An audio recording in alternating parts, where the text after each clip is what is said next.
Sri Lanka, an island nation known for its beauty and rich cultural heritage, is grappling with a dark and unsettling truth. The halls of power echo with serious accusations. Deputy Minister of Public Security, Sunil Wadagala, dropped a bombshell that shook the nation. He accused former presidents of unspeakable acts. These weren't mere allegations, they were grave charges.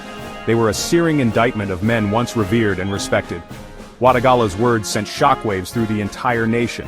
He claimed these leaders used criminals to maintain their grip on power, a shocking revelation. Fear, it seemed, was their weapon of choice. Wadagala's accusations were precise and detailed. He named 3 former presidents, J.R. Jayawardene, R. Premadasa, and Mahinda Rajapaksa, each a significant figure in Sri Lanka's history. Each name hung heavy in the air, casting a long shadow. These men, once considered architects of Sri Lanka's destiny and future, now stood accused of utilizing the underworld to achieve their ends. Their legacies, once celebrated, were now under intense scrutiny and doubt. The nation held its breath, waiting for the truth to unfold. Could these allegations be true? Had power corrupted absolutely, leaving no room for integrity? Wadagala's words were not just accusations, they were a call to action for the entire nation. He demanded justice for the victims and accountability for the perpetrators. He implored the nation to confront its past and seek the truth. He implored the nation to confront its past and seek the truth. His speech was a turning point, a moment of reckoning. It shattered the silence that had protected the powerful for too long, bringing hidden truths to light. Sri Lanka, he declared, deserved better, a future free from corruption and fear.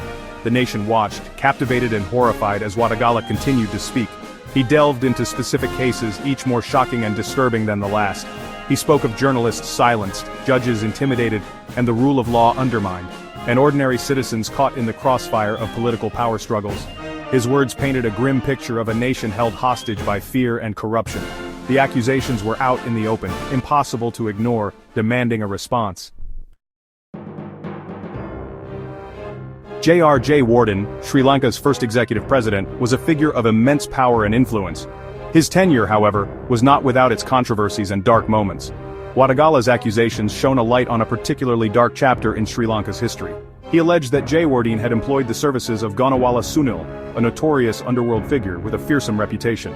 Sunil, known for his brutality and ruthlessness, was a weapon in Jayawardene's arsenal. Wadagala claimed that Jayawardene had unleashed Sunil on the judiciary to intimidate and control. A Supreme Court judge's residence was attacked in a brazen act of violence. The message was clear: dissent would not be tolerated under any circumstances. Fear coursed through the justice system, affecting everyone involved. Judges, once symbols of integrity and fairness, were now vulnerable and scared.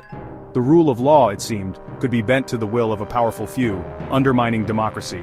The attack on the judge's residence sent shockwaves through Sri Lanka, causing widespread fear. It was a blatant attack on the very foundations of democracy and justice. But fear had a silencing effect on the population. Few dared to speak out against Jayawardene, fearing retribution.